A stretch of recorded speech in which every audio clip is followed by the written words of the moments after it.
Lie, deny, and cry: the MAGA playbook of manipulation. What if I told you there's a reliable, repeatable formula used today to shape public opinion, not through reason or fact, but through systematic emotional manipulation? It's a blueprint expertly wielded by political actors and amplified by powerful media networks. This isn't ordinary politics. It's a carefully orchestrated psychological campaign. Welcome to the MAGA strategy: lie, deny, and cry. Lie, fabrication, and narrative engineering. The MAGA playbook begins simply lie. However, these lies are not random falsehoods. They are meticulously chosen to resonate emotionally, reinforce identity, and exploit cognitive vulnerabilities. Donald Trump's relentless false narrative about the 2020 election being stolen exemplifies this method. Psychologically, this strategy is anchored in confirmation bias, a deeply ingrained cognitive shortcut where people embrace information aligning with their existing beliefs and reject contradictions, no matter how factual. J.D. Vance's documented fabrications about immigrant communities were not accidents, but strategic moves calculated to stimulate nationalist sentiment. Marjorie Taylor Greene's infamous conspiracy theories, ranging from QAnon fantasies to bizarre claims about Jewish space lasers, though absurd on the surface, deliberately target emotional rather than rational responses. Psychologically, the effectiveness of this approach lies in the availability heuristic, a mental shortcut that leads people to assess reality based on ease of recall rather than accuracy. Sensational, emotionally charged falsehoods become memorable, overshadowing slower, more complex truths, especially when repeated incessantly across platforms like Fox News, social media, and MAGA rallies. Deny, deflection, and cognitive dissonance. When reality inevitably challenges these constructed falsehoods, the playbook moves to stage 2, deny. Rather than retracting misinformation, the lie is reframed and accountability deflected. Legitimate investigations become witch hunts, journalists become enemies of the people, and fact-checkers are dismissed as part of a corrupt establishment.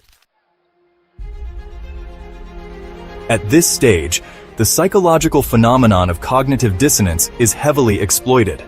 People experience discomfort when confronted with evidence that contradicts their beliefs and identities. MAGA figures intuitively mitigate this discomfort by employing motivated reasoning, providing emotionally satisfying explanations that protect their audience's identities and confirm their biases. For instance, Pete Hegseth's Signalgate controversy saw him categorically denying wrongdoing and attributing the issue to conspiratorial deep state leaks. Trump's outright refusal to concede electoral defeat and his persistent portrayal as a victim under attack have helped solidify his supporters' identity around perceived shared persecution. Marjorie Taylor Greene and J.D. Vance strategically deflect criticisms as not merely attacks on themselves, but assaults on American values, intensifying the tribalistic U.S. versus them mindset. Through social identity theory, we understand how personal and group identities intertwine. MAGA adeptly leverages this dynamic, framing factual corrections as personal attacks rather than objective truths, turning critiques into perceived threats to group cohesion and identity, thereby reinforcing followers' defensive loyalty. Cry, emotional manipulation, and victimhood. The final and perhaps most insidious step of the MAGA strategy is cry. Here, manipulation moves into overt emotional territory. When denial alone isn't enough, aggression, outrage, and victimhood are deployed to dominate public discourse. This emotional outcry solidifies supporters' allegiance by invoking strong, primal emotional responses such as fear, anger, and collective outrage. Donald Trump's positioning of himself as a victim persecuted by a corrupt system resonates deeply, fostering a sense of shared victimhood among followers. J.D. Vance frequently stokes resentment against liberal elites, positioning himself and his supporters as underdog patriots, fighting existential cultural threats. Similarly, Green and Hegseth amplify narratives of censorship and sabotage, portraying themselves as frontline warriors against oppressive forces. From a psychological viewpoint, this method leverages the peripheral route to persuasion, a concept from the elaboration likelihood model. Unlike reasoned arguments, peripheral persuasion bypasses rational scrutiny entirely, directly appealing to emotions and identity, making it remarkably resilient to factual counterarguments.